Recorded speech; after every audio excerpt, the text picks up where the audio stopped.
We have a number of projects going on at the moment across our networks in Dunedin, Central Otago, Queenstown, Wanaka, but this project, the Harbour Crossing project, is a little bit unique.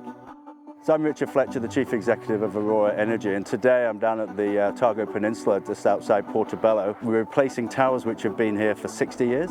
We're replacing them with submarine cables, which is an innovation in itself, but it's also the lowest cost option. So not only is it creating the benefits of the environmental benefits and the visual benefits and the community benefits, it also is actually providing the most appropriate service for our customers in terms of the lowest cost fit-for-purpose solution. Hi there, I'm Ben Bulling and I'm the Project Manager for Aurora Energy's Otago Harbour Crossing project. So we've done incredibly well to deliver this project in just over a year. And I think that's a great testament to our team at Aurora, the team of contractors that we actually used to deliver this project. In 1947 they installed the original submarine cable between Port Chalmers and Portobello, and in 1957 they installed the overhead line. And those assets have served us really well for all those years, and now we've got these nice new assets that are installed which will actually serve our community and customers well over the next 50 years.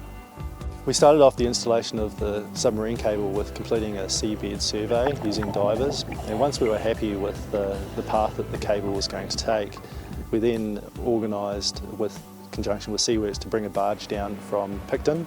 We then used the barge to install the cables between here at Port Chalmers across to Portobello, and sourcing that barge was the key to the project because across the harbour section here at low tide you can actually see the sand or the mud flaps, so we had to find something that could take the weight of the cable but also pass over that really shallow water during high tide. And the Partiki barge just ticked all those boxes. So 6 towers in total will be removed. 2 of those are on the peninsula at Portobello, 1 in Bellevue Place here in Port Chalmers, 1 on Goat Island, and then 2 on Quarantine Island. So these towers were installed in 1957 and they have reached the end of their serviceable life. So it's time for them to be removed. The main benefit of this project is that it will provide a secure and reliable energy supply, electricity supply to the residents of the peninsula for the next 50 years. And we've scoped it for future growth as well. It's a growing area.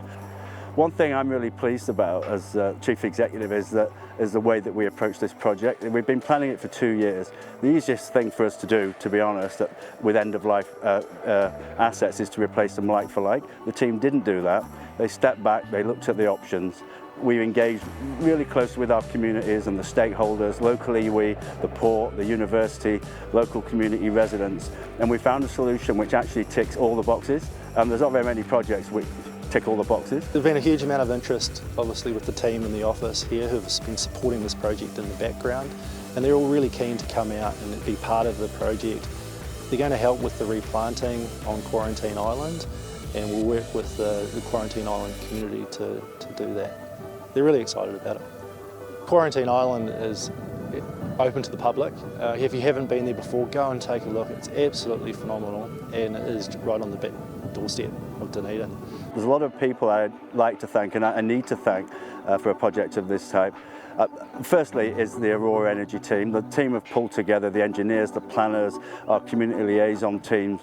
Everybody has pulled together and is really proud of what we're doing. And I say to a lot of the staff is that in 10 years' time, you'll be able to say, look at this area and say, we were part of that. And that's not being too kind of grandiose about it. It is a unique project. I'd just like to thank the community for the support they've given to this project. They've been very helpful, and I really hope that with the power lines removed from Quarantine Island, that more and more people will go out there and enjoy that amazing landscape.